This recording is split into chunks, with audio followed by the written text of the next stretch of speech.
Hello friends, welcome to UPSC mania. जैसे कि आप जानते हैं कि आगामी 7 अगस्त को आपकी यूपीएससी की सीएपीएफ परीक्षा आयोजित होने वाली है, जिसमें दो पेपर होते हैं, पेपर 1 और 2। पेपर 1 आपका एमसीक्यू टाइप पे होता है, जबकि ये डिस्क्रिप्टिव होता है। तो डिस्क पेपर 1 में आपका जो है ये वार्षिक जो भी आपकी जानकारी है, वर्ष भर आपने जो भी करंट अफेयर्स और आपका सब्जेक्ट जैसे पॉलिटी हिस्ट्री हो गया, सब चीज़ जो आपने पढ़ा है उसकी तैयारी काम आती है। जबकि पेपर 2 में आपका जो मेन होता है ये प्रैक्टिस से होता है। तो अभी हमने जो ये आगामी परीक्षा है इसके लिए एक छोटा सा प्रयास यूपीएससी मैंने की टीम ने जो है लाया है, जिसमें आपको पेपर 2 के डिफरेंट एस्पेक्ट जैसे एसे राइटिंग, आर्गुमेंट राइटिंग और आपका ये रिपोर्ट राइटिंग, ये सारी चीज़ें जो आपको बताई जाए, इसका फॉर्मेट बताया जाएगा, इसका एग्जाम्पल बताया जाएगा और आपका एक एक डेमो बताया जाएगा और लास्ट में आपको क्वेश्चंस भी दिए जाएंगे। तो सबसे पहले आज हम डिस्कस करेंगे आर्गुमेंट राइटिंग की बात। तो पेपर 2 में आर्गुमेंट राइटिंग आता है, इसमें आपका 2 आर्गुमेंट लिखने को आता है। आर्गुमेंट राइटिंग है क्या, हम देखेंगे। तो आर्गुमेंट राइटिंग है कि कोई भी आपको एक मुद्दा दे दिया जाएगा, एक टॉपिक दे दिया जाएगा, जिसके पक्ष और विपक्ष में आपको कुछ बातें लिखनी होंगी। तो सबसे पहले ध्यान देने वाली बातें क्या है कि आर्गुमेंट राइटिंग में लगभग आपको 125 शब्द के समय शब्द सीमा के भीतर ही आर्गुमेंट लिखना है। इसका अर्थ क्या होता है, 125 माना जाता है कि 100 वर्ड बराबर एक पेज, यानी कि आपको 1.25 पेजेस में अपने आंसर को समराइज कर देना है। अब हम देखेंगे स्ट्रक्चर का। तो जब आर्गुमेंट राइटिंग के स्ट्रक्चर को देखेंगे, 3 पार्ट है मेनली, इंट्रो, बॉडी और कंक्लूजन। तो इंट्रो में आप सबसे पहले उसको शुरुआत करेंगे जो भी आर्गुमेंट है। जैसे आज हम लिखने वाले हैं कि 100% इलेक्ट्रिफिकेशन ऑफ व्हीकल्स ये सही है या गलत है, उचित है या अनुचित है। तो हम लिखेंगे कि क्यों ये मुद्दा डिस्कशन में आया, डिबेट में क्यों आया, वो चीज़ हम, यानी कि इसका प्रसंग क्या है, what is the context of argument. तो इसके लिए हम इंट्रो लिखेंगे कि ये इलेक्ट्रिफिकेशन का मुद्दा क्यों चर्चा में आया। फिर हम लिखेंगे फॉर में 3 या 4 पॉइंट्स, फिर अगेंस्ट में 3 या 4 पॉइंट्स, फिर उसके बाद कंक्लूजन लिख देंगे कैसे हमको किस तरफ बढ़ना चाहिए। तो ये हमारा स्ट्रक्चर हो गया। अब और ध्यान देने वाली चीज़ क्या है, जो ये दोनों तरफ की मार्जिन है इसके बाहर नहीं लिखना है और टाइम मैनेजमेंट का विशेष ध्यान रखना है, क्योंकि आपको उसमें 4 से 2 आर्गुमेंट, एक रिपोर्ट राइटिंग, एक अनसीन पैसेज, ग्रामर वगैरह सारी चीज़ें आपको 2 घंटे में ही कवर करनी है। तो टाइम मैनेजमेंट एक महत्वपूर्ण एस्पेक्ट बन जाता है। अब अगला क्वेश्चन है ये सारी चीज़ें हम करेंगे कैसे। तो इसका केवल एक सोल्यूशन है, प्रैक्टिस, प्रैक्टिस एंड प्रैक्टिस। तो प्रैक्टिस से ही ये पेपर सेकेंड आपको वो करना है और आपका गोल होना चाहिए पेपर सेकेंड 100+ आप अचीव करेंगे, तभी आप फाइनल कट ऑफ में आप एंट्री कर सकेंगे। तो अभी हम बढ़ते हैं आर्गुमेंट राइटिंग के साथ। तो एक आपको मैंने एक डेमो लिख कर दिया है, जिसमें आपको बताया क्या है, कैसे लिखना है, क्या स्ट्रक्चर होना चाहिए, वर्ड लिमिट्स कैसे होनी चाहिए, क्या एक फॉर्मेट है, एक स्टैंडर्ड फॉर्मेट के अनुसार मैंने लिख कर आपको बताया है। तो आके आप डिस्कस करते हैं। तो यहाँ पर देखिए हमारे आर्गुमेंट का टॉपिक है, do we need 100% electrification of our vehicles. ये हमारे आर्गुमेंट का टॉपिक है। तो टॉपिक क्या है, 100% इलेक्ट्रिफिकेशन ऑफ आवर व्हीकल्स। तो हमने इसको सबसे पहले शुरुआत की है आर्गुमेंट के साथ। तो आर्गुमेंट क्या दिया है मैंने, इसको इसकी भूमिका कैसे बनाई है, कॉन्टेक्स्ट कैसे डेवलप किया है, मैंने बताया है नॉर्वे का एग्जाम्पल लेके कि नॉर्वे करंटली 75% जो वहाँ की व्हीकल्स हैं वो इलेक्ट्रीफाइड हैं और फ्यूचर में वो टारगेट रख रहा है कि 100% इलेक्ट्रिफाइड व्हीकल्स इलेक्ट्रीफाइड करेगा। तो बताया है कि इसको देखते हुए इंडिया भी एस्पायर कर रहा है कि वो 100% इलेक्ट्रिफिकेशन करे। लेकिन फिर जो एक्सपर्ट्स हैं वो डिबेट करते हैं कि क्या ये सही है या गलत।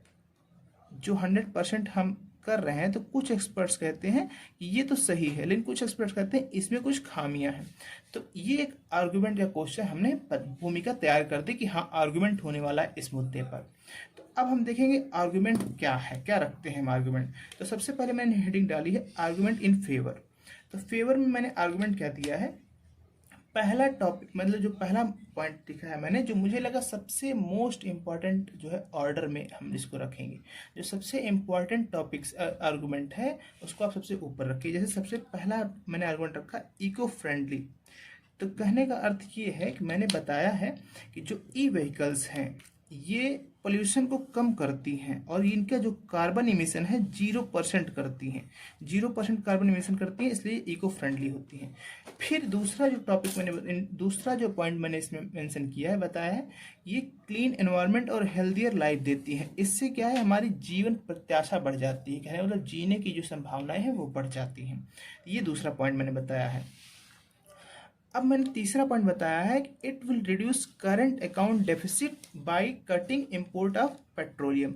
तो जो हम अपना 70% पेट्रोलियम है वो इंपोर्ट करते हैं, तो अगर हम पेट्रोलियम से चलने वाली गाड़ियों को ख़त्म करके उनकी जगह पे इलेक्ट्रिक व्हीकल्स ईवीज ला देंगे, तो हमारा जो करंट अकाउंट डेफिसिट है वो बहुत कम हो जाएगा। यानी कि इंडिया को जो एक्सपोर्ट इंपोर्ट के रिलेशन में जो काफ़ी लॉस झेलना पड़ता था, तो वो चीज़ें बैलेंस हो जाएंगी, इंडिया फ़ायदे में रहेगा।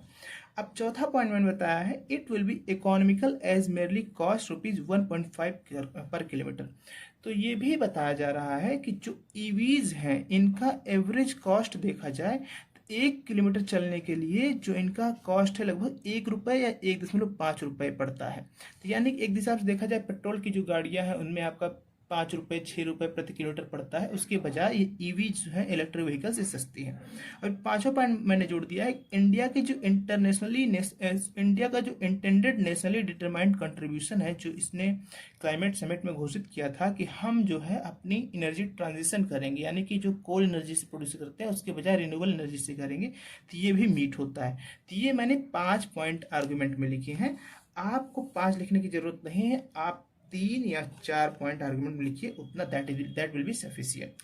अब दूसरा आता है हमारा आर्गुमेंट अगेंस्ट। हमने विपक्ष में क्या आर्गुमेंट दिए हैं इसके, तो विपक्ष में आर्गुमेंट मैंने फिर दिए हैं, फिर हमको जस्टिफाई करना है कि कैसे जो है ये आपका ये इलेक्ट्रिक व्हीकल्स का 100% इलेक्ट्रिफिकेशन उचित नहीं है। तो मैंने पहली बात कही गई है कि यद्यपि ये कहा जाता है इको फ्रेंडली है, लेकिन हम देखते हैं कि इलेक्ट्रिक व्हीकल्स आखिर में चलती किससे हैं, ये इलेक्ट्रिसिटी से चलती हैं। इलेक्ट्रिसिटी हमारी प्रोड्यूस किससे होती है, जो 60% ऑफ इलेक्ट्रिसिटी है ये कोल से प्रोड्यूस होती है अभी भी इंडिया में। तो कोल तो वैसे ही एक पॉल्यूटिव सोर्स ऑफ एनर्जी है ना, तो हम भले कह रहे हैं कि 0% कार्बन इमिशन है, लेकिन जो इलेक्ट्रिसिटी हम प्रोड्यूस कर रहे हैं वो तो कोल से ही कर रहे हैं, तो इस प्रकार ये भी एक पोल्यूशन कर रही है पूरी तरह से। It is not a 0% carbon emitting source ना। तो ये एक आर्गुमेंट अगेंस्ट में हो गया। फिर दूसरा मैंने बताया कि जो अफोर्डेबिलिटी की बात हमने कही थी कि ये काफ़ी सस्ता होता है, 1 किलोमीटर में ₹1 लगता है लगभग, या ₹1.5 लगता है, लेकिन जो इसकी ये इसकी जो मेन इन्वेस्टमेंट है, आप इलेक्ट्रिक व्हीकल खरीदनी है तो वो लगभग 170% महंगी होती है। जैसे एग्जांपल ले, हमारी सबसे इस समय अफोर्डेबल जो इलेक्ट्रिक व्हीकल है वो टाटा की नेक्सॉन है। टाटा की नेक्सॉन आपकी जो इस तरह लेंगे, तो जो आपका ये इंटरनल कम्बशन इंजन है, आईसीई वर्जन है, ये लगभग आपका 10 लाख का पड़ेगा। लेकिन जो आपका इलेक्ट्रिक व्हीकल वर्जन है ये आपका 18 से 19 लाख का पड़ रहा है। तो देखिए आप 180 to 190% कॉस्ट इसका ज़्यादा है। तो जो मिडिल क्लास है उसके लिए अफोर्डेबल नहीं है, तो इसलिए 100% अगर इलेक्ट्रिफिकेशन कर देंगे तो जो मिडिल क्लास सपने देख रहा है गाड़ी खरीदने के, वो उसकी सपने नहीं पूरे हो पाएंगे। तो ये मिडिल क्लास के लिए अफोर्डेबल नहीं है। फिर उसके बाद अगला पॉइंट मैंने लिखा है इसके विपक्ष में या अगेंस्ट में, कि इलेक्ट्रिक व्हीकल्स के कई ऐसी घटनाएं देखी गई जिसमें वो फायर पकड़ी, जैसे कि ओला की स्कूटर्स थी और टाटा नेक्सॉन की भी एक जो है इवेंट आई सामने, जिसमें देखा गया टाटा नेक्सॉन ने आग पकड़ ली। तो सेफ्टी एक मेजर कंसर्न हो जाता है इलेक्ट्रिक व्हीकल्स का, कि जो सेफ्टी स्टैंडर्ड्स हैं वो अप टू द मार्क नहीं है, इसलिए भी हमें अभी 100% इलेक्ट्रिफिकेशन पर नहीं जाना चाहिए। फिर हम देखेंगे आगे के पॉइंट्स। आगे के पॉइंट्स, नेक्स्ट पॉइंट है हमारा अगेंस्ट में, कि जो हमारे इंडिया में अभी उतने सफिशिएंट चार्जिंग इंफ्रास्ट्रक्चर नहीं है, इसलिए भी 100% इलेक्ट्रिफिकेशन की तरफ हमको नहीं मूव करना चाहिए। इसका मतलब क्या होता है कि जैसे आपको अभी अपने घर से दिल्ली के लिए यात्रा करना है, दिल्ली के लिए मान लीजिए आपकी डिस्टेंस है 500 किलोमीटर, तो सामान्यतः आप पेट्रोल इंजन से या इंटरनल कंबशन इंजन की व्हीकल से सीधे आप पेट्रोल भराइए, टंकी फुल करिए और आप दिल्ली पहुंच जाएंगे। लेकिन अगर ईवी है तो ईवी में आपको कम से कम 3 से 4 बार वहाँ के लिए बीच में 2 बार कम से कम 3 बार चार्जिंग स्टेशंस की आवश्यकता पड़ेगी, आपको रुक के चार्ज करना पड़ेगा। तो इतने charging stations door to door या फिर कह लीजिए कि इन सिटीज़, मेजर सिटीज़ में भी अभी अवेलेबल नहीं है। तो ये भी इसलिए भी अभी जो ईवीज का है 100% एडॉप्शन उचित नहीं है। तो ये हमने रख दी बात पक्ष और विपक्ष में। अब हम एक कंक्लूजन की बात करेंगे, एक डिसेंट कंक्लूजन कैसे देते हैं। तो कंक्लूजन हमारा इस प्रकार हो जाता है कि जैसे बताया है कि it is well accepted that EVs are the future of mobility. एक मैंने एक स्टेटमेंट डाल दिया, थोड़ी सी catchy statement, EVs are the future of mobility, यानी कि जो भविष्य है मोबिलिटी का, जो ट्रांसपोर्टेशन का मीडियम है उसका भविष्य इलेक्ट्रिक व्हीकल्स ही हैं। तो इंडिया को भी इंश्योर करना चाहिए, इस तरफ बढ़ना है हमको, लेकिन कुछ कैवियट्स हैं। मतलब क्या क्या ध्यान देने वाली चीज़ है, हम ईवीज की तरफ मूव तो करें लेकिन ध्यान देने वाली चीज़ है कि सेफ्टी स्टैंडर्ड से कंप्रोमाइज़ ना करें, कॉस्ट इफेक्टिवनेस हो, यानी कि मिडिल क्लास को अफोर्ड भी कर सके, इतनी महंगी गाड़ियाँ ना हो जाएं कि जैसे ऑडी की है, ई ट्रॉन है तो वो 1.1 करोड़ अबव है, तो ये मिडिल क्लास नहीं अफोर्ड कर पाएगी। तो सेफ्टी स्टैंडर्ड्स के अप टू द मार्क हो, कॉस्ट इफेक्टिव हो, और चार्जिंग और अदर जो इंफ्रास्ट्रक्चर उसमें भी इन्वेस्टमेंट हो। इन सब चीज़ों को, ये सब प्री कंडीशंस हैं, इन सब चीज़ों को करने के बाद ही हम जो है 100% इलेक्ट्रिफिकेशन की तरफ बढ़ें। तो ये हमारा एक डिसेंट कंक्लूजन था। तो ये एक फॉर्मेट था जो आप फॉलो कर सकते हैं यूपीएससी के सीएपीएफ की आगामी जो आपको 7